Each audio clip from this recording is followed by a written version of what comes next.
So you want to learn more about Kafka, the mummy of Honkai Star Rail. Is it because you're into red flags, or is it because you like to get dominated? Whatever the reason is, welcome to Kafka in a nutshell, where I break down the ins and outs of a character. Today I'll be talking about Kafka, the spider woman of this universe. We'll be discussing her kit, her strongest light cones, her best relic sets, and finally her favorite teammates. With all that said, let's begin with this video. Kafka is a lightning nihility character who excels in doing tons of DOT damage. Her skill, Caressing Moonlight, deals lightning damage equal to Kafka's attack to an enemy and enemies adjacent to them. If the enemy is currently suffering from DOT, all DOT damage will immediately proc, dealing a portion of its original damage. Her ultimate, Twilight Trail, deals lightning damage to all enemies with a 100% base chance to shock all enemies. Enemies will immediately take the shock damage equal to a percentage of the DOT. Her talent, Gentle but Cruel, allows Kafka to launch a follow-up attack, dealing lightning damage to the enemy and increasing the DOT afflicted for 2 turns. However, do note this can only happen once per turn. And finally, her technique, Mercy is Not Forgiveness, deals lightning damage to a random enemy and shocking all enemies for 3 turns. As you can see from her kit, she really likes to shock enemies and dish out DOT damage even before enemies have their turn. Because of this, there are 2 main ways you can build your Kafka. The first way is by maximizing her pure lightning damage by building tons of crit and tons of attack, and the second way is by maximizing the number of times you can proc your DOT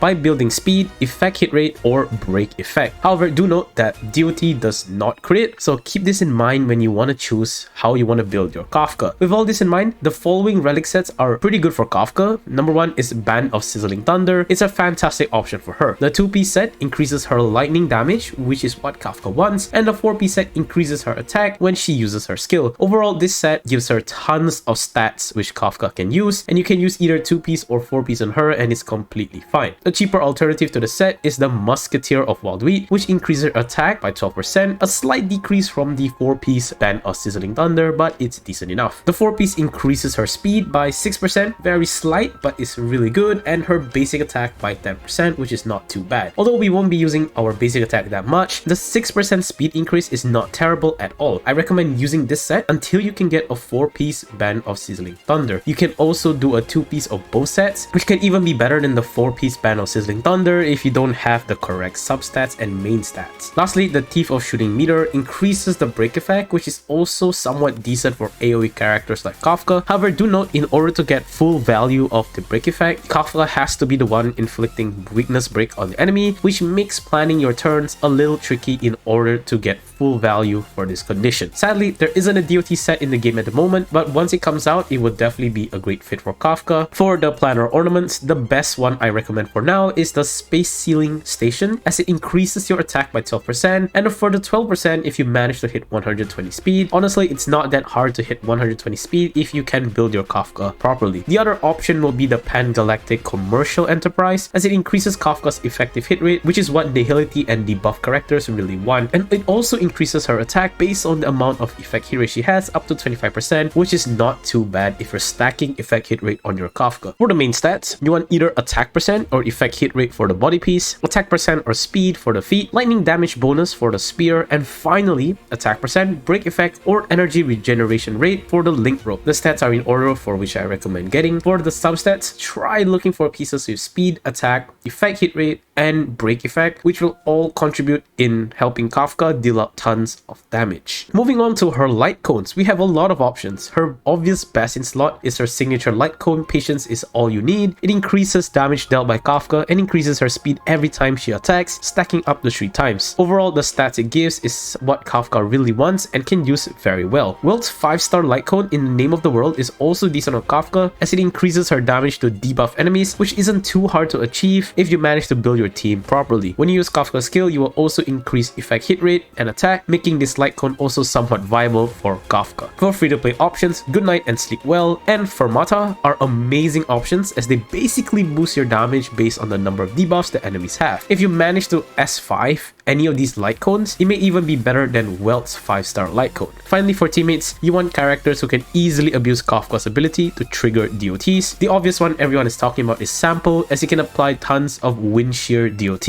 Asta Himiko Hook are also amazing, as they can apply burn on enemies, which also count as DOT. If you wish to run double lightning, Serval is also a great teammate for Kafka, as she can apply tons of shock, with her skill and her ultimate at E6. And finally, Luca is also the new 4-star physical Neolithic character, which happens to be in Kafka's banner. He is also a great team as he can apply bleed really well. And in case you didn't know, defense reduction also increases your DOT damage, hence characters like Bella and Silverwolf are amazing teammates for Kafka as they basically have the potential to debuff enemies and reduce their defenses. Lastly, don't forget your preservation and abundance characters as you don't want your Kafka to be dying so easily in fights. Thank you guys so much for watching this short video. If you like videos like this, please do leave a like, comment down below if you have any questions or whether you have any comments on this video, and lastly subscribe. We'll be doing more videos like this in the future. And with that, I will see you guys next time. Peace.